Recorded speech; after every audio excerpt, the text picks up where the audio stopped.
right place for you.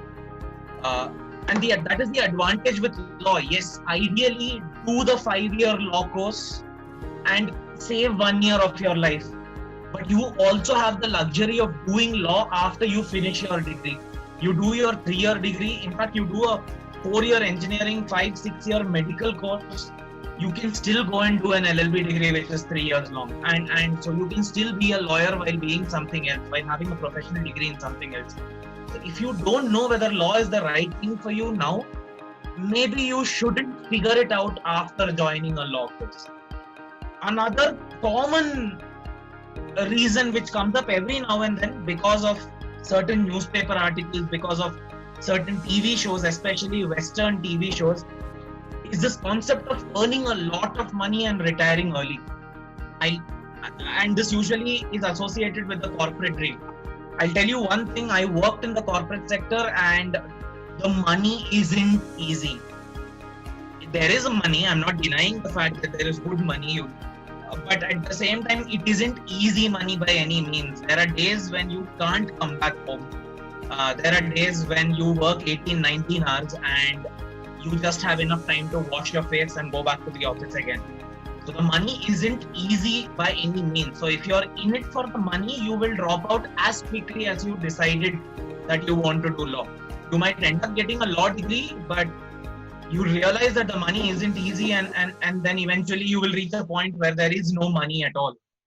And lawyers don't get to retire early. Our clients usually don't let us go. So even when I had to make my career switch, it was a difficult task for my office to convince my clients to let me go.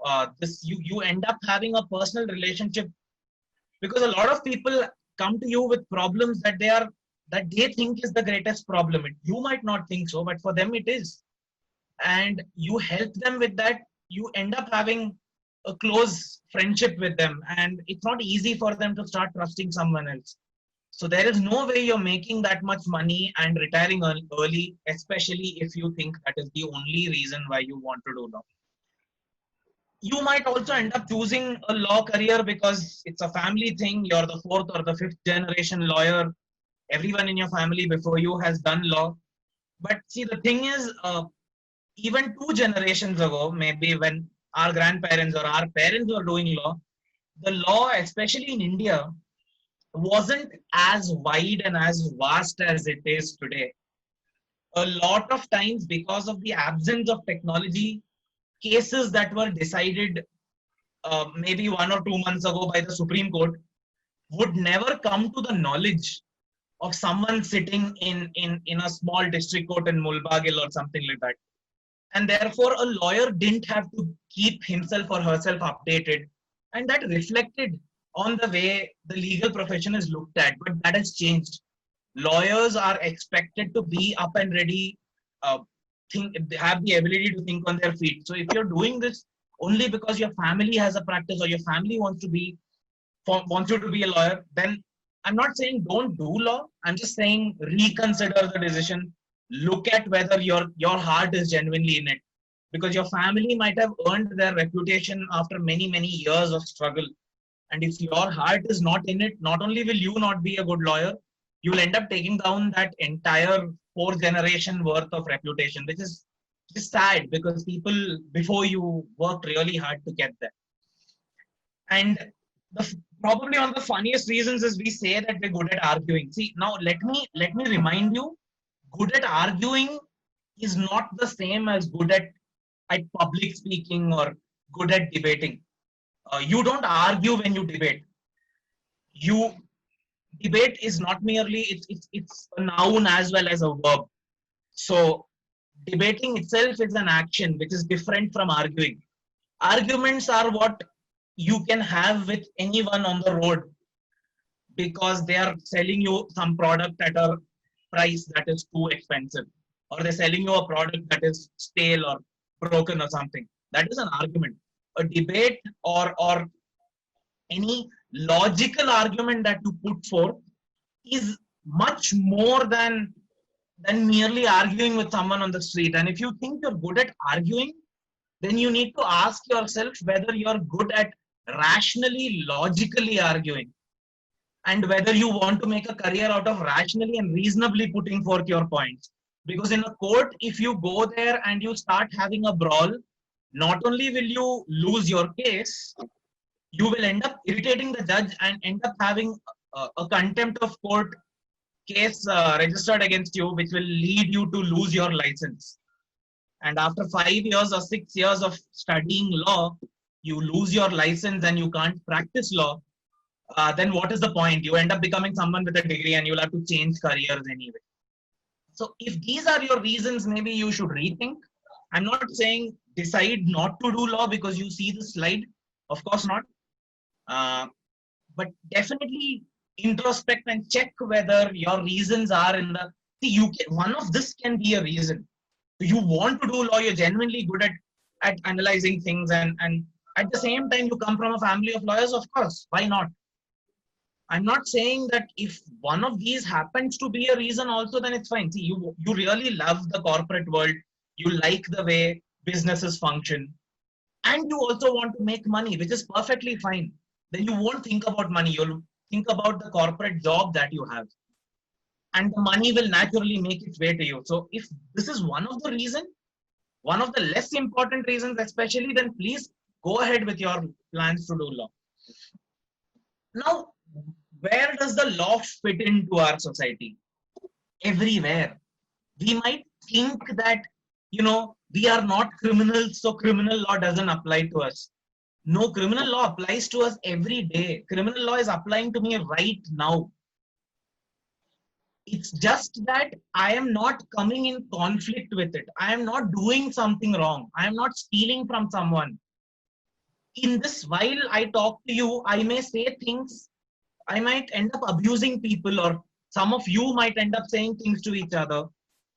Till you say that criminal law does not apply to you, that is not correct at all. Criminal law applies to you, or any law for that matter applies to you every second of your life. You just think that it applies to you at a later stage because that's when you realize that it applies to you. And this is applicable to that baby who was born yesterday, and it is applicable to that 107-year-old grandpa who was cured of coronavirus a few days ago. It is applicable to the Honorable Prime Minister and the Honorable President of this country. It is also applicable to that poor vegetable seller who is trying to make ends meet. The law applies to everyone, and it covers every second of your life. In fact, even after death, the law applies to you in certain cases, which you will end up learning in a law school. I don't want to go into those details.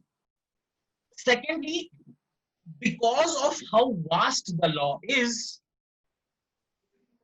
the areas where it applies also is that significant. So if there is a development in science, the law has to step in. If there is a development in management, then the law has to step in. And it is because of how wide it is that the opportunities available to a law graduate also are so wide. If the law applies to the Prime Minister as well as the vegetable seller, it obviously cannot be the same always. There are special circumstances when some people are excluded from some laws. And there are some circumstances where no one is excluded. Who makes these decisions? It is someone who works with the law very closely. So what are these options that are available to you? One, of course, is the most obvious one. It is you go to a court, you wear that traditional black suit and you wear that elegant gown and you walk into a courtroom and you make you present your arguments before a judge.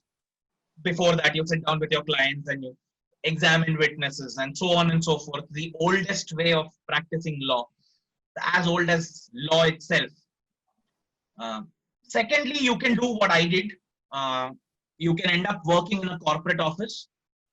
I worked in a law firm. I also occasionally went to court. I didn't go regularly. I went occasionally. But yes, while you are in a law firm, the main aim is to not go to court. When you work in a corporate office, in a law firm that deals with corporate matters, when you work in a real estate or an IPR law firm, the aim is to make sure that your client never has to go to court. So that's actually significantly tougher. I'm not saying it's easy to go to a court. It's very tough, but it's significantly tougher because you have to sit there, and when you make that contract, you have to look at a situation 10 years down the line. So this partnership or this agreement is for a situation that might arise 10 years later also. You need to have the ability to think 10 years down the line.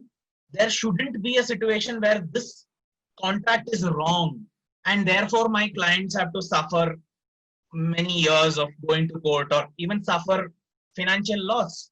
So as a corporate, as an IPR lawyer, you're sitting in the office thinking about 10, 15 years down the line.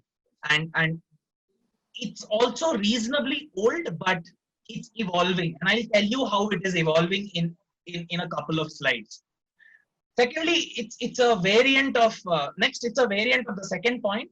You work as a lawyer in a company's legal team. It is different from the first case because in the second case, when you're working with a proper company and when you're not working with a law firm, you are what is known as a legal advisor. The post is different now. Back then, many years ago, it was called legal advisor. Now you're called legal officer and senior legal officer or vice president legal and things like that. The designation is not legal advisor anymore, but that's the point. On a day-to-day basis, it is not practical to go to a law firm. You have a major contract coming up, you have a major investment coming up, you go to a law firm. Day-to-day basis, looking at the legal ways in which you can reduce the expenses of the company, making sure that your labor laws, that the rights that the workers have are not violated. All these things on a daily basis, the company has to look at. And a lawyer who is sitting in the company as an in-house lawyer will help them with that.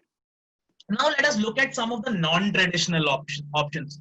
UPSC. So I did UPSC for a year. I finished my law. I walked out of law school and I didn't walk into a law firm immediately.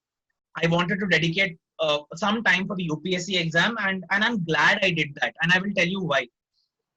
The UPSC exam, one, it opens this world of opportunity for you. In one of my earlier slides, I said that shaping of the country is done by the law. And if there is anyone who has a major role to play in shaping the country, it is the civil servants of the country.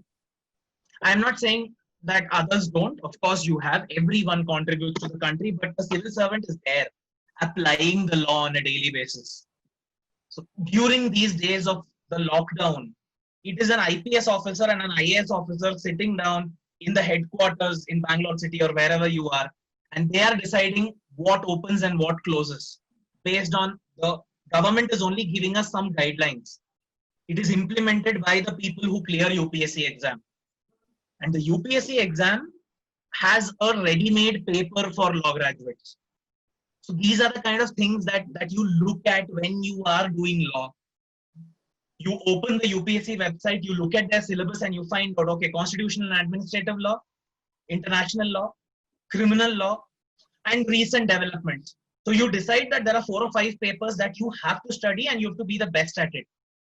Because if you can't be the best in your class, then how are you going to be the best in the country? So this is what I meant when we say that we're trying to have a strategic career in law. Strategic approach to a career in law. I mean, there are a lot of people. I did my master's from this place called GNLU. It's called Gujarat National Law University. It's in Gandhinagar. So in the neighboring city of Ahmedabad, there are people who are known as Fernandez Bridge LLBs. So LLB is the degree that they have, and Fernandez Bridge is a place where you can get ready-made notes that was written many, many years ago. Those people who wrote those notes are probably very old and have 30 to 40 years of practice. So that is an outdated degree. Your degree is outdated. That's not the kind of lawyer that you should aim to be. You can be in a national law school, you can be in a private law school, you can be in a traditional university. But the point is that your BA-LLB or your integrated LLB or your LLB degree itself has a lot of value.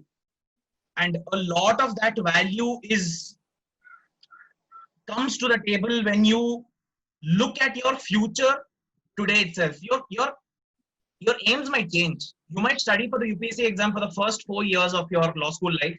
In the fifth year, you get a job. You don't want to do UPSC anymore. That's perfectly fine. You still studied the law very well, which will help you perfectly in a law firm environment. And so when I did UPSC, the general papers were significantly easy for me because a large amount of the UPSC exam covers areas like constitution and administration and the political setup of the country and society and things like that, all of which I had already covered in law school. Maybe not UPSC level, but a basic foundation was ready. And for the mains exam, there was a ready-made paper for me called law. If you don't like law, there is still political science, which you study in law school. There's public administration, which you study a lot in law school. And so law opens up windows and doors that maybe another career doesn't necessarily open. Do engineers clear UPSC exam? Of course, overwhelmingly a large number of engineers clear it. But they also end up taking non-engineering papers. They end up studying history and political science and things like that. You don't, as a lawyer, that is ready-made for you. You can start on day one without worrying. So you study for your political science exam and UPSC at the same time. Secondly, it's not very common, but in the screen you can see a couple of very good actors, K.K. Menon and Rahul Bose. Rahul Bose in this movie Shaurya is actually playing a lawyer in the army. He is a lawyer who prosecutes cases or defends army officers, and he's a member of the armed forces. I have a couple of friends who are right now working in different headquarters across the country as lawyers in the army. And I have a senior, 2 years ago, the Republic Day parade for the Navy was led by a woman who is a lawyer in the army. So there's a world of opportunities, and none of this is restricted to just men, by the way. It's open to all genders. The law is what you bring in to make sure that women and men are treated equally. So in the law field, we tried, I'm not saying it's perfect, but because we know the law, we try not to be discriminating of the other genders, and we try to accommodate everyone. And that is why I'm not saying women do very well in law. They face problems, but I like to believe that it's easier for women in law than in many other professions, because everyone there, the woman and the man, knows the law. And that is one, and that brings me to my next point: public policy and legislative policy. What do I mean by this? How do you end up making the law, and what does the law try to cover? You need a legal mind to do things like this. In fact, even election related strategies, all politicians, when it's time for them to campaign, they need lawyers to make sure that they are not breaking the law, because some of our greatest politicians and some of the most famous politicians in India have been found to violate election laws. And public policy and legislative policy, like right now during this lockdown, we are not just looking at how to save lives. We are also trying to look at how to make sure that people don't die out of hunger, out of poverty. By Monday onwards, many shops and establishments are going to open up. There was a public policy lawyer or a public policy activist who was responsible, whispering into the ears of the prime minister or the chief ministers, telling them, you can open these shops. And there is a 80% chance that that person has a background in law. The law itself cannot be made by non-legal minds. And of course, then there is this thing that I am doing right now, teaching and research.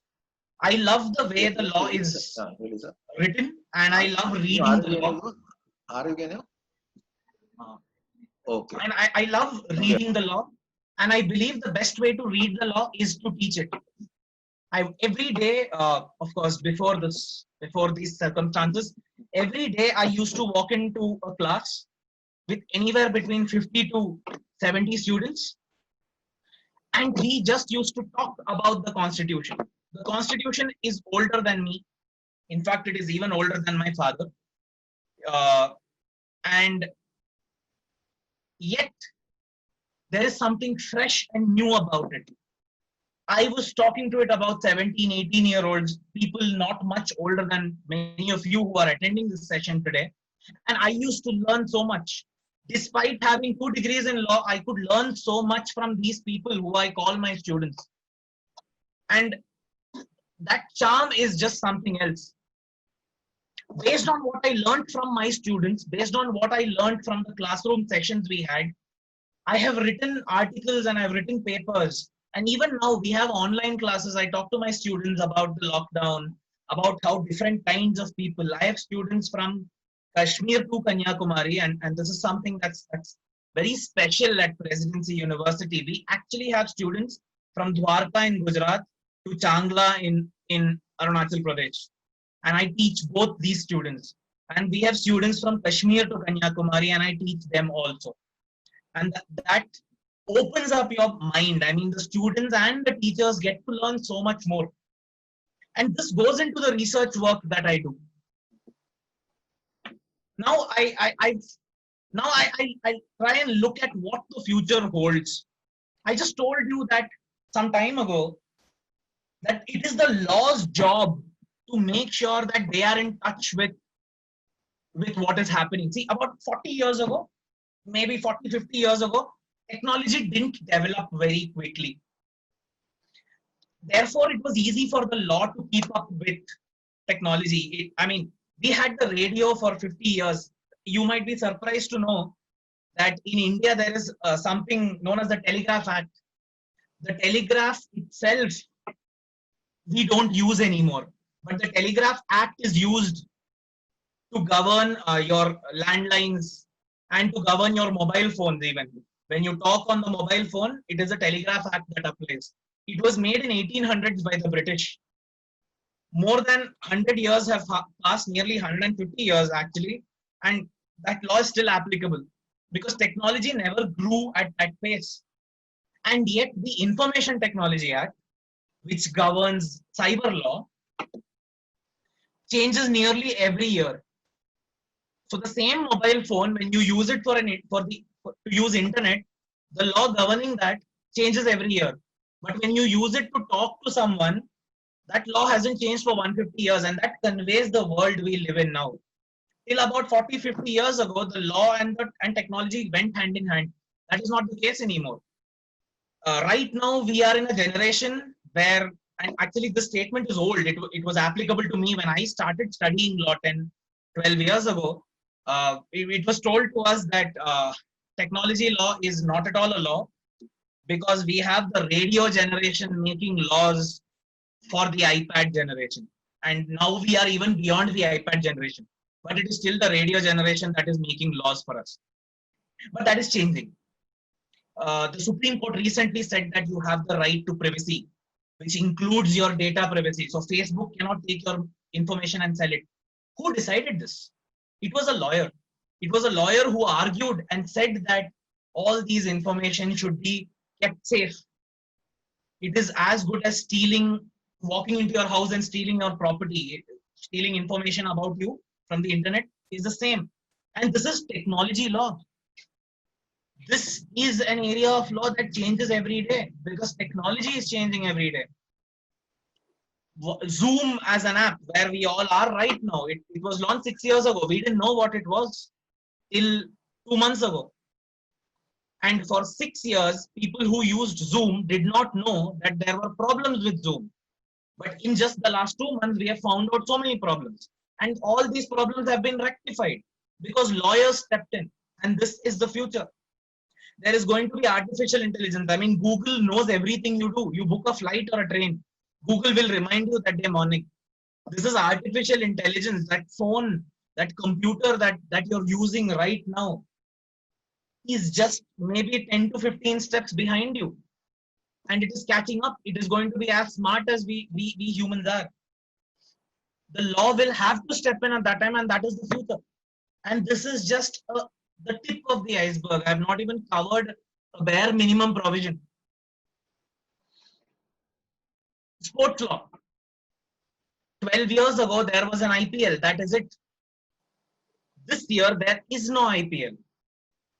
What about the advertisements that BCCI agreed to air during the IPL? What about all the sponsorships, all the sponsors who said, we will give you money, but make sure that our logo is available? When IPL is not happening, there is no advertisement. What governs it? It is sports law that governs it. And this is just, again, one league. In America, there are sports that we don't even think of in India. In India itself, we have multiple leagues. We have a league for kabaddi, we have a league for volleyball, and there is a need for sports law. In India, sports law is an area that is nearly zero. We have maybe 2 to 3 lawyers who are advisors for all the leagues. One of them actually is in Bangalore, and he keeps talking about sports law very frequently. His name is Advocate Nandan Kamath. He also played cricket for India at some point, and that is why. So sports law, there's that lawyer whose name I just told you, Nandan Kamath, and then there are 3 people working with him, and there are 2 or 3 such people in Delhi and Mumbai. And yet there are so many problems in the area of sports law. The law is not able to keep up pace, and this is the future. It is also the present. Medical sciences, technology. There is going to be a coronavirus vaccine, maybe tomorrow, maybe 1 year from now, but there is going to be a vaccine. It is the law that will decide how to balance interests. The person who invented the vaccine deserves some benefit, some money. But at the same time, it cannot be so expensive. The vaccine cannot cost so much that the poor person on the road who genuinely needs the vaccine is dying because he or she can't afford it. It's the law that will balance it out. And therefore, what does the future hold for the law? The entire world itself is the future of the law. Because every time there is a development in any field whatsoever, the law will have to step up. Because the law and humans as lawyers, there are people who say that 80% of the work that lawyers do can be done by computers. Maybe. But I can assure you, it is the lawyers who will evolve and make sure that they do work that the computers can't do. Because human emotion matters a lot in areas such as the law. One of the most classic examples of the law is it same for someone who steals because he wants to? And is the law the same for that mother who is stealing because her child is hungry? The law is the same, but the punishment need not be the same. This decision, the difference between law and punishment was evolved because lawyers at the end of the day are humans. So I can assure you that no one is going to end up taking away our jobs.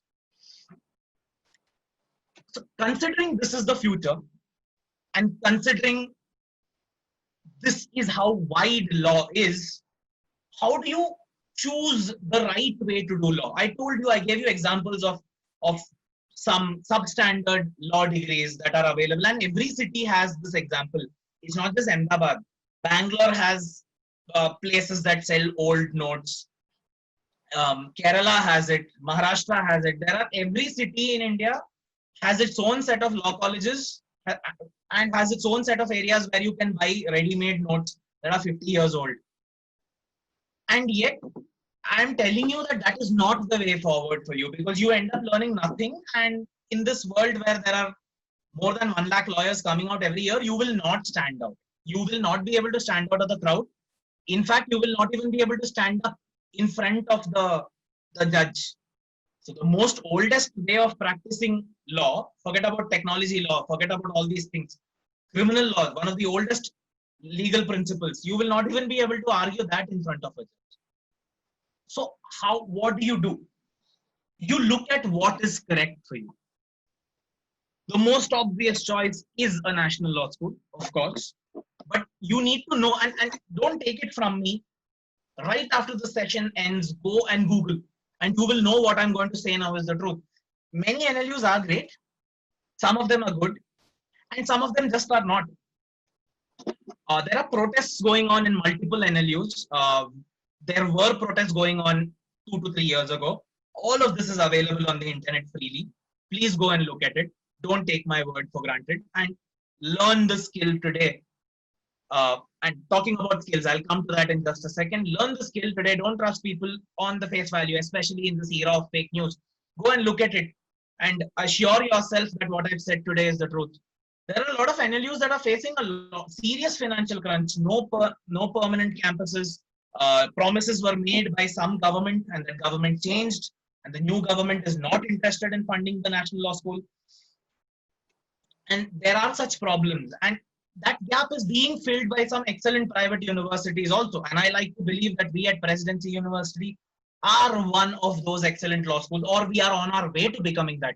We are, of course, a young law school. Our first batch leaves this year, but I like to believe that we are on our way to becoming, filling those gaps left by those some of the NLUs that haven't been able to compete. And why do I think that we offer a decent program? I don't want to be too immodest. I don't want to say we're great. I believe that amongst a lot of other law schools and a lot of other programs, we offer a more than decent program, which is very competitive, simply because we know, and again, I'm not just talking about myself. My head of the department has a background in international law. My director for PG Legal Studies has a PhD, has just submitted his PhD in electricity law. We have a professor in the department who has studied international humanitarian law, which is the law that governs wars. And that area is also growing a lot because some people believe that China has unleashed war on the world by releasing coronavirus. America believes that China manufactured coronavirus in a lab and released it. And therefore, they believe that this is an act of war. So therefore, the law of war will have to change. We have a professor who has learned that. I myself have a background in constitutional and administrative law. We have people who studied human rights. And therefore, we have a very vibrant staff room at Presidency University School of Law. And we like to believe that we are updated. We keep ourselves right now as we speak. There is a webinar going on in PUSOL. That's Presidency University School of Law. My HOD is there, organized by another colleague of mine. And they are talking about contract drafting. We've taken things online. That's because we know what is necessary at the ground level. We also have people who worked in the industry, and I'm not talking about myself here. There are people in the staff room who worked for longer than I have. And these are people who know what the industry requirements are. And our placement department at Presidency University is also made up of people who were practicing lawyers or who have a degree in law and therefore are in touch with the real world's needs.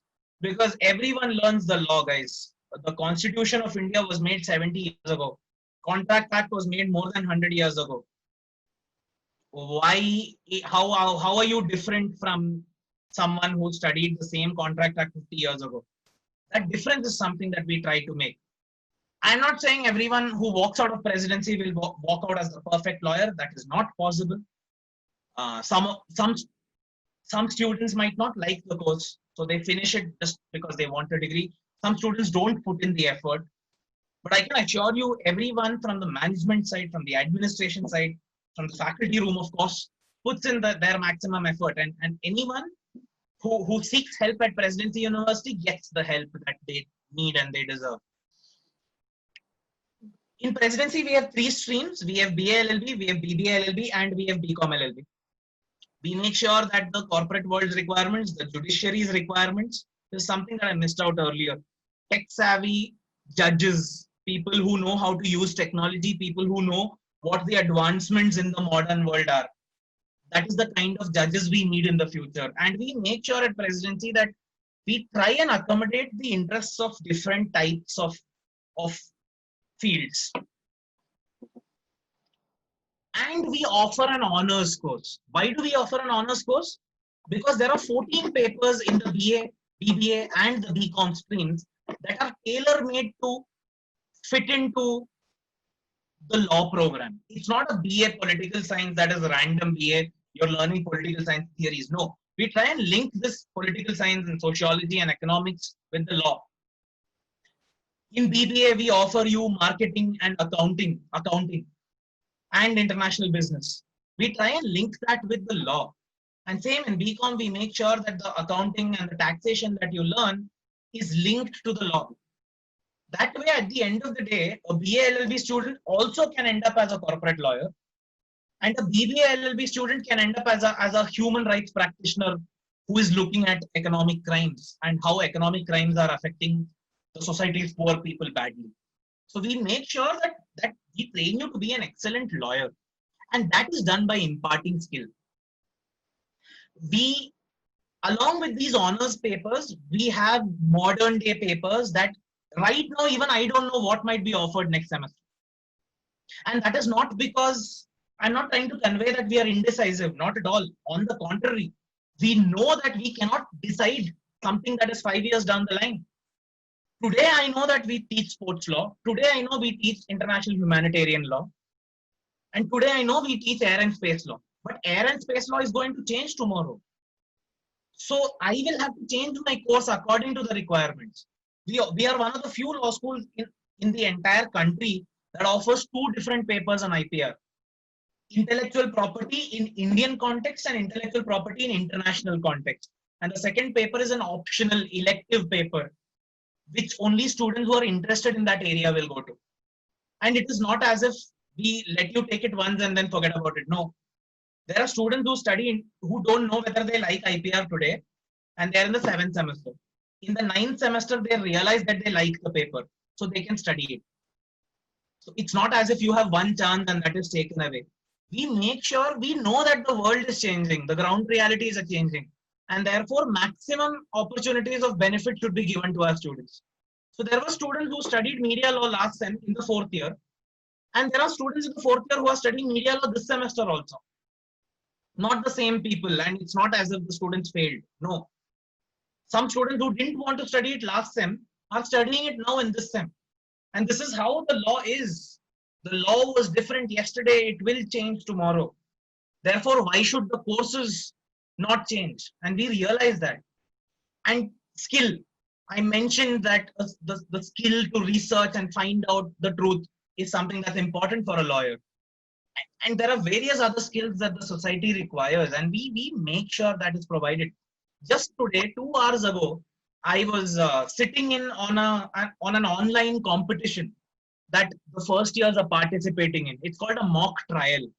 It's basically a fictional case is given to them. Maybe you have heard of moot courts, and it's a different kind of a moot court. So a fictional case was given to them, and students were arguing and examining witnesses, and this was happening online. Because when the real life courtrooms, when Supreme Court and High Courts and District Courts are hearing emergency cases online, then we know that our students also need to be able to manage. Of course, we are forced to do it because of the lockdown. I'm not denying that. But my point is that the lockdown was only a comma for us. It was not a full stop. It took time for us to figure out things. We shut our university around 15th or 16th. By 28th of March, we were up and running again. We had a departmental meeting, and here we are conducting everything online, classes and assignments, and even mock courts are happening online. We have a midterm exam coming up online next week. The UGC, which is the University Grants Commission, they didn't make online exams compulsory because they know not all colleges can cope up. Presidency University is not one such university. We are able to cope up. We're managing. And there are some students living in parts of India where there is no internet in their locality. We have even accommodated their interests. We make sure we don't leave anyone behind. This is something that we try. And at the same time, coming back to skill development, we have specific papers that concentrate on moot court. We teach you basics of moot court, which I don't think happens regularly. And once you learn the basics of moot court, I am the convener of the Moot Court Association. I'm the faculty convener. There are a couple of student conveners who learn to organize events, and they go out and participate. And some of our students have won prizes also in the last 1.5 years. We have multiple times made it to semis and finals of national level competitions.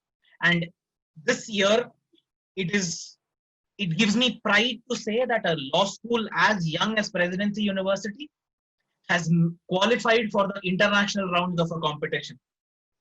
The international rounds happened in Delhi, but still it was an international competition with teams from England and Nepal and things like that. Just because it happens in India, it doesn't stop being international. And it gives me so much pride that a law school as young as ours has qualified, and the future is only bright for us. And that is because of the kind of skill.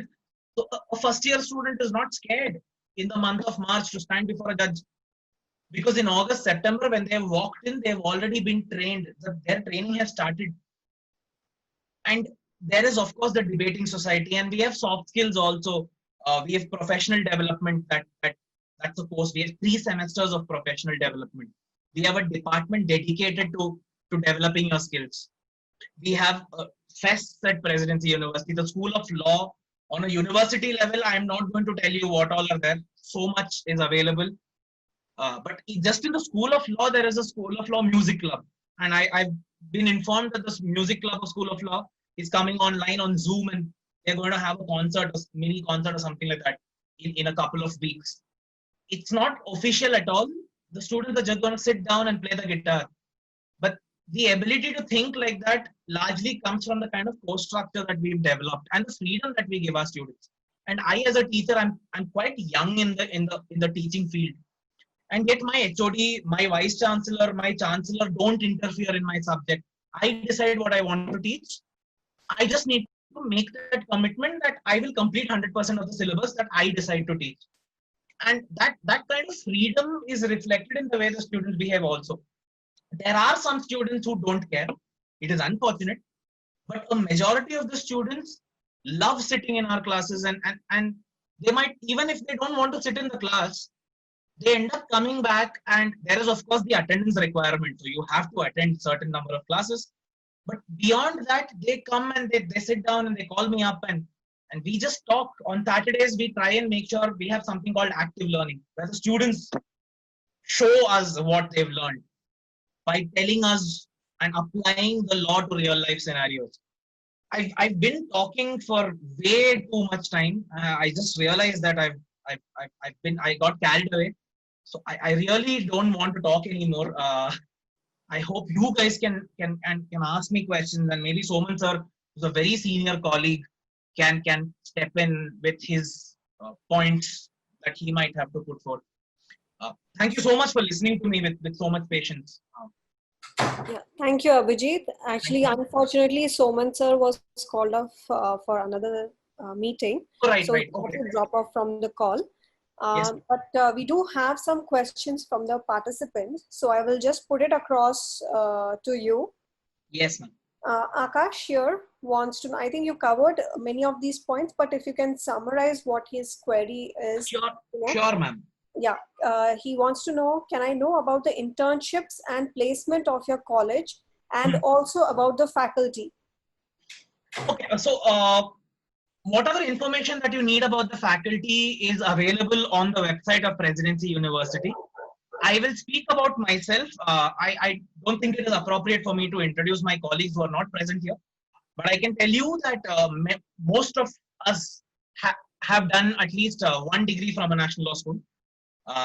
Some of us have done 2 degrees from national law schools, which is why some of us know that some of the national law schools aren't as great as the tag that is associated with it. And we also know why national law school, the key to beating some of the national law schools. That's something that we bring to the table. Secondly, internships are, I should have mentioned that, but thank you so much for asking this. I told you that we focus on skill development, and we realize that whatever skill that we give you in an academic environment is going to be insufficient, which is why every year it is compulsory that you go and do an internship. And because it is compulsory, we try and assist you as much as we can. Most of our students don't want assistance because luckily and thankfully they are able to find internships on their own. But one of my colleagues who is not here with us today, maybe next time we can try and bring her in.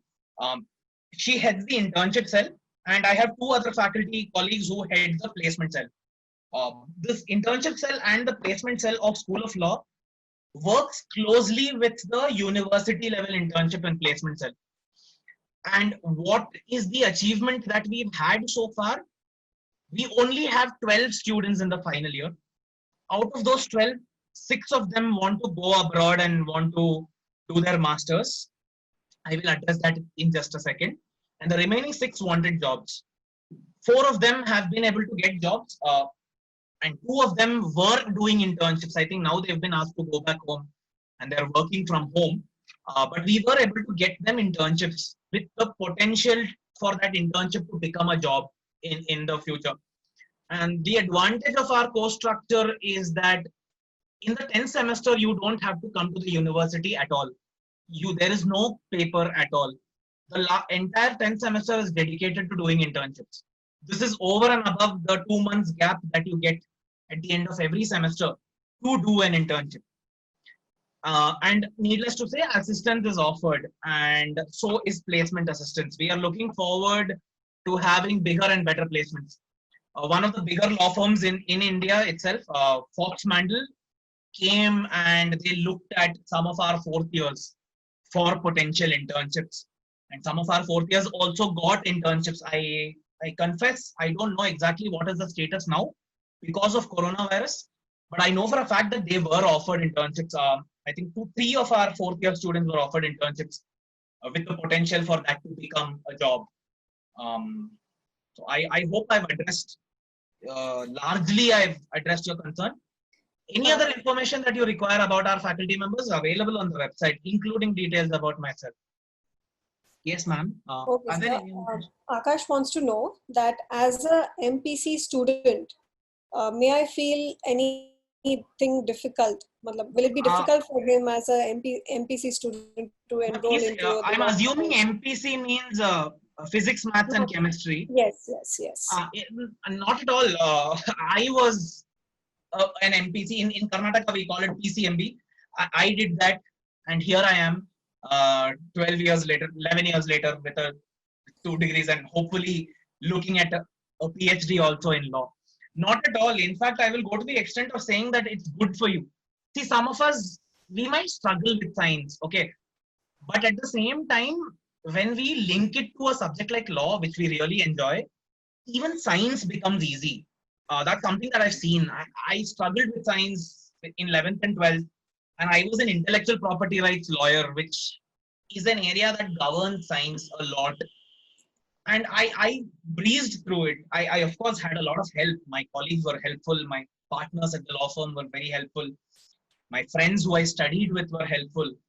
That is definitely there, but I found it reasonably easy. Will you struggle? Yes. Initially, you will find it difficult not to understand the subject, but to write. So science students end up writing things in points, but law requires a flow. So you begin with an introduction, you move towards the content of the answer, and finally conclude the answer. That's how a law answer is. So you might struggle a little bit to write good answers. That doesn't mean that your answer is not correct. It's different. The correct answer and good answer are different. But this is a skill that you learn. I can assure you that by the time you reach the final year, you will, and at Presidency we do this. Our first year students focus on writing and research so much that today we conclude an essay writing competition.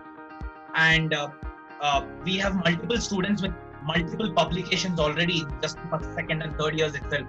Not even talking about the 4th and 5th years. Many of them are science students, and yet today they have learned to write answers. Teachers are there to guide you. We are always ready to guide you to. If we know the points are correct, you also know the points and the law is correct, then that writing skill is slightly difficult, but that will come. By the end of 1 year, you will be, maybe even by the end of 1 semester, you will pick up how to write answers. Otherwise, learning the law itself, absolutely not. I would go to the extent of saying it's better. Some papers you will do so well that your non-science friends will come and ask doubts from you. That's my answer, ma'am. Yes, I think he got his answer because he replied back, "Thank you, sir, for your information." So I think. Thank you, ma'am. Thanks for asking that question. Yeah, and I think that's